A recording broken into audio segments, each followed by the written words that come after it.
వరుసగా 2-3 విజయాలు వరిస్తే ఇండస్ట్రీలో హీరోల మార్కెట్ వాల్యూ పెరిగిపోతుంది. ఇంకేముంది, వాళ్ళు తమకింత పారితోషికం ఇవ్వాల్సిందే అంటూ అమాంతం పెంచేస్తారు. అలాంటిది బాహుబలి లాంటి బ్లాక్ బాస్టర్ సినిమాతో దేశవ్యాప్తంగా అఖండ ప్రజాదరణ పొందిన ప్రభాస్ ఊరికే ఉంటాడా? కంపల్సరీ పెంచేస్తాడు. ఆ అంచనాలకు తగ్గట్టుగానే ఈ రెబల్ స్టార్ తన పారితోషికాన్ని ఊహించని స్థాయిలో పెంచేశాడు.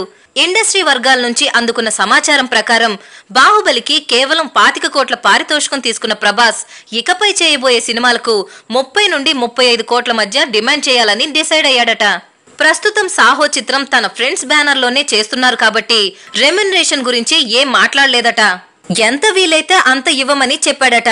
అయితే ఈ సినిమా తర్వాత చేసే చిత్రాలకు 30 కోట్ల మేర తీసుకోవాలని ప్రభాస్ నిర్ణయం తీసుకున్నాడట.